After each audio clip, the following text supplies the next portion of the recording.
Di tengah rimbunnya hutan di Gunung Bolo, Tulungagung, tersembunyi sebuah kisah lama yang hanya dibisikkan dalam ketakutan.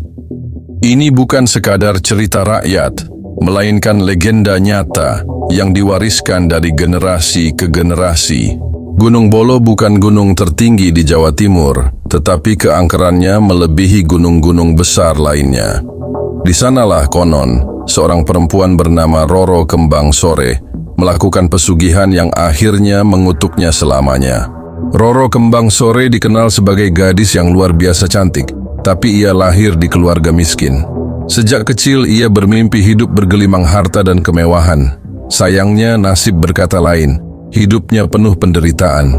Suatu hari seorang lelaki tua datang ke rumahnya dan berbisik, "Jika kau ingin kaya, pergilah ke Gunung Bolo. Lakukan ritualnya dan kau akan mendapatkan segalanya." Tanpa ragu, Roro Kembang Sore menuruti saran itu.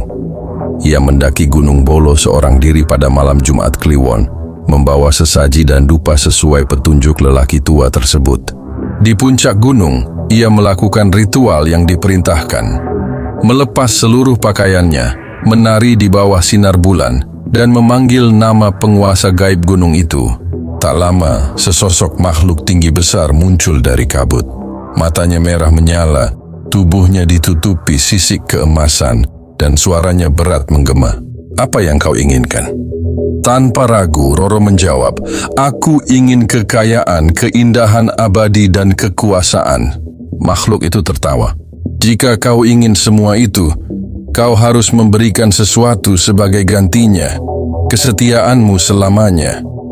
Roro menyetujuinya tanpa berpikir panjang. Sejak malam itu, hidupnya berubah. Ia menjadi wanita paling kaya di daerahnya. Setiap lelaki terpikat padanya, dan setiap usaha yang ia jalankan selalu berhasil. Tapi kebahagiaan itu tidak berlangsung lama. Sesuai perjanjian, ia harus kembali ke Gunung Bolo setiap Jumat Kliwon untuk memberi penghormatan pada makhluk itu. Jika ia gagal, ia akan kehilangan segalanya, termasuk jiwanya. Suatu hari, karena kesombongannya, Roro menolak kembali ke gunung. Ia merasa dirinya sudah cukup kuat dan tidak lagi membutuhkan perjanjian itu. Dan itulah awal dari kejatuhannya. Satu persatu, kekayaannya lenyap. Lelaki-lelaki yang dulu mengaguminya berbalik membencinya. Tubuhnya yang indah mulai membusuk perlahan-lahan, seolah ada kutukan yang menggerogoti dagingnya. Dalam kepanikan, ia berlari kembali ke Gunung Bolo dan berteriak meminta belas kasihan. Tapi sudah terlambat. Roro Kembang Sore menghilang di gunung itu, dan sejak saat itu arwahnya menjadi legenda. Orang-orang percaya bahwa setiap Jumat Kliwon, arwahnya masih berkeliaran, mencari korban baru yang ingin melakukan pesugihan seperti dirinya. Ratusan tahun telah berlalu, tetapi legenda Roro Kembang Sore masih hidup. Banyak orang yang percaya bahwa pesugihan di Gunung Bolo masih bisa dilakukan. Mereka yang putus asa karena kemiskinan berbondong-bondong datang, berharap mendapatkan kekayaan instan seperti yang dulu dialami Roro.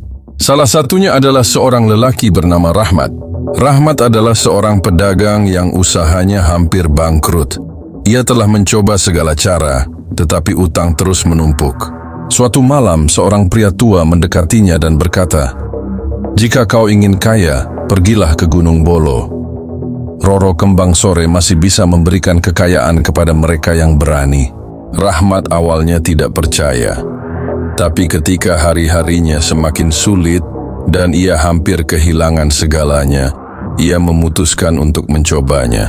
Bersama seorang temannya Joko, ia pergi ke Gunung Bolo di malam Jumat Kliwon. Mereka membawa sesaji dan dupa, seperti yang diinstruksikan oleh pria tua itu.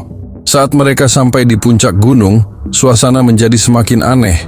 Kabut tebal menyelimuti mereka dan udara menjadi dingin. Rahmat mulai membaca mantra yang diberikan kepadanya. Tiba-tiba, angin kencang berhembus. Dari balik kabut, muncul sosok wanita berambut panjang dengan wajah cantik namun pucat. "Apa yang kau inginkan?" Rahmat menelan ludahnya. "Aku ingin kaya," katanya dengan suara gemetar. Roro Kembang Sore tersenyum. "Jika kau ingin kekayaan, kau harus membayar dengan sesuatu yang berharga bagimu." Tanpa berpikir panjang, Rahmat menyetujuinya. dan dalam sekejap hidupnya berubah.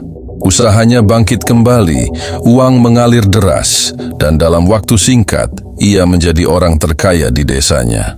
Tapi seperti yang dialami Roro dulu, kebahagiaan itu tidak bertahan lama. Rahmat mulai mengalami mimpi buruk setiap malam.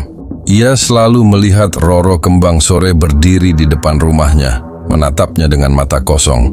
Bisikan-bisikan halus selalu terdengar di telinganya, mengatakan bahwa waktunya hampir habis.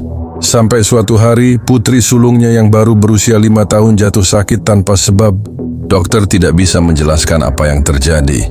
Gadis kecil itu terus mengigau, menyebut nama Roro, Roro, Roro. Rahmat mulai menyadari apa yang sedang terjadi. Ia telah menyerahkan sesuatu yang paling berharga baginya, anaknya sendiri. Dalam keputusasaan, ia kembali ke Gunung Bolo, berusaha membatalkan perjanjiannya. Tapi saat ia tiba di sana, sosok Roro Kembang Sore sudah menunggunya. Tidak ada jalan keluar, Rahmat. Kau sudah membuat pilihan. Malam itu tubuh Rahmat ditemukan di kaki Gunung Bolo. Wajahnya membeku dalam ketakutan, seolah ia telah melihat sesuatu yang mengerikan sebelum mati. Setelah kematian Rahmat, desanya diliputi ketakutan.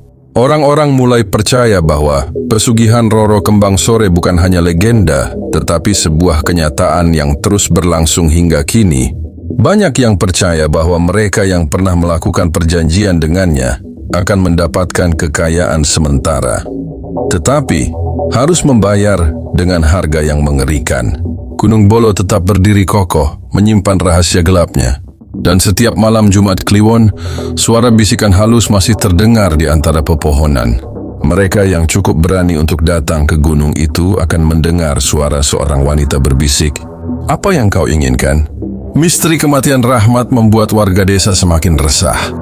Tidak ada yang berani mendekati Gunung Bolo, apalagi saat malam Jumat Kliwon.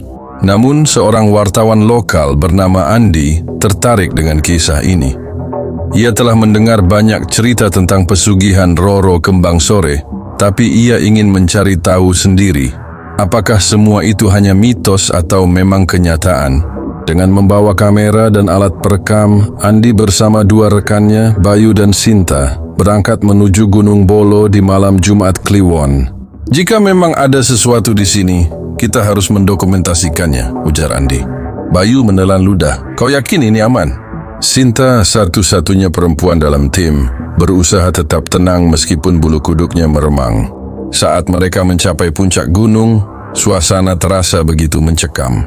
Kabut tebal menyelimuti sekeliling mereka dan suhu udara turun drastis.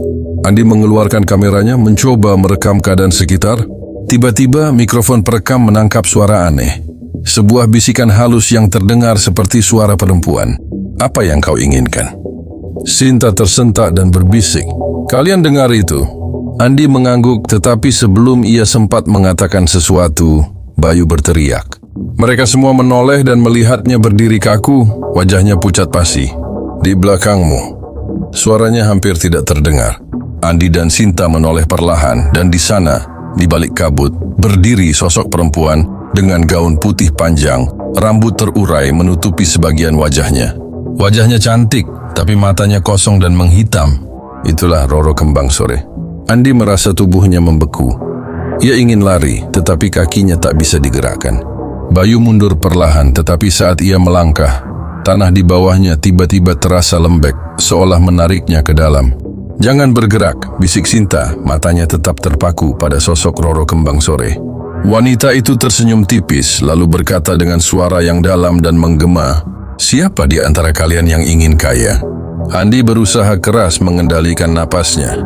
Kami hanya ingin tahu kebenaran tentangmu. Senyum Roro Kembang Sore menghilang. Kebenaran? Bisiknya. Tiba-tiba, angin bertiup kencang, dan suara tawa mengerikan menggema di sekitar mereka. Lari! Teriak Bayu. Mereka bertiga langsung berlari menuruni gunung, napas mereka tersengal. Tapi anehnya, meskipun mereka berlari secepat mungkin, jalan setapak yang mereka lalui terasa semakin panjang. Mereka berputar-putar di tempat yang sama. Itu gunung ini yang menahan kita, teriak Sinta, suaranya penuh ketakutan. Andi menggertakkan giginya. Ia menekan tombol di kamera dan mencoba merekam. Tetapi layar kamera tiba-tiba berkedip dan mati. Mereka tersesat di Gunung Bolo, dan Roro Kembang Sore tidak akan membiarkan mereka pergi begitu saja.